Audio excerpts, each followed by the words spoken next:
So world war two हुआ था between allied power and axis power. Allied power में western countries थे, axis power में थे Germany, Italy and Japan. So United Nation ने भी वॉर को ज्वाइन कर लिया था after the Pearl Harbor attack in 1940 December 1941. USA भी पार्ट बन गया था वर्ल्ड वॉर टू का. हुआ वर्ल्ड वॉर टू के बाद ये नीड हुई कि ऐसी कोई एजेंसी होनी चाहिए जिसकी वजह से वर्ल्ड वॉर थ्री ना हो. तो United Nation came into existence और अक्टूबर 24 1945 इसको रेटिफाई किया था 51 नेशन ने, जिसमें 5 परमानेंट मेंबर थे, France, China, Soviet union, UK and USA and 46 other signatory. तो फर्स्ट मीटिंग जो हुई थी वो हुई थी जनवरी 10 1946.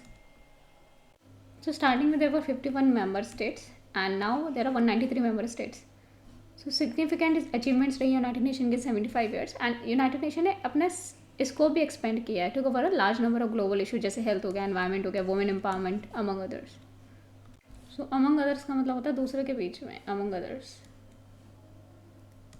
तो यूनाइटेड नेशन के अचीवमेंट्स देखें तो soon after its formation it passed a resolution to commit to the elimination of nuclear weapons in 1946. तो इसने 1946 में ये पास कर दिया था resolution to commit to elimination of nuclear weapons. Resolution pass कर दिया था for the elimination of nuclear weapons in 1946. अभी तक एलिमिनेट नहीं हो पाए nuclear weapons. In 1948, it created the World Health Organization to deal with communicable disease like smallpox, malaria and HIV. So, to deal with communicable disease, लेकिन corona virus से नहीं deal कर पाया. So, at present WHO is the apex organization dealing with corona virus pandemic, लेकिन ढंग से deal नहीं कर पाया कोरोना वायरस से. सो 1946 में रेजोल्यूशन पास किया था for the elimination nuclear weapon. 1948 में क्रिएट किया WHO to deal with communicable disease like small pox, malaria, HIV. And was also apex organisation to deal with corona virus pandemic. So 1950, United Nations created High Commissioner for Refugee to take care of the millions who had been displaced due to World War II. की वजह से जो displace हुए उनके लिए create किया था 1950 में. United Nation is created United Nation High Commissioner for refugees. 1972 में United Nation environment programme was created. And 2002 में रिसेंटली देखें तो United Nation criminal code establish किया गया to try those who have committed war crime, genocide and other atrocity.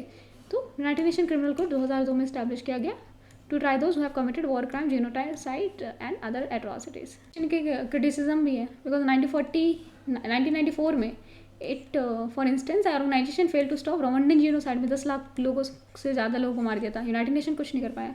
So organization failed to stop Rwandan genocide. 2005 में United nation जो peace keeping mission है they were accused of sexual misconduct Congo में in the Republic of Congo. So United Nations Peacekeeping Mission in 2005 were accused of sexual misconduct in the Republic of Congo. And similar allegations have also come from Cambodia and Haiti. वहाँ पे भी peace keeping mission गए थे Cambodia and Haiti में. वहाँ पे similar allegation थे of sexual misconduct on the peacekeeping United Nation peacekeeping mission. And 2011 में United Nation peacekeeping mission in South Sudan was unsuccessful in eliminating the bloodshed caused by civil war that broke out in 2013. 2011 में जो United Nation peacekeeping mission गया था South Sudan में, it was unsuccessful in eliminating the bloodshed cause by the civil war that broke out in 2013.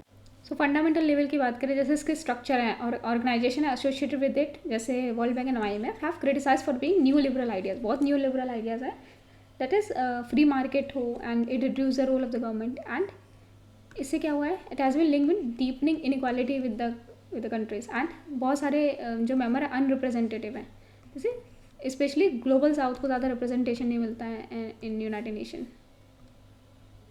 20 में 75 years हो गए थे United Nation. So there was a declaration was adopted that also set out goals for the next decade. So United Nation के goal हैं for the protection of the planet and environment, promoting peace and gender equality, women empowerment, digital cooperation and sustainable financing. So next year क्या है United Nation they have designated as a decade of action and delivery for the sustainable development will be the most critical of our generation. It is even more important as we build back better from COVID-19 pandemic.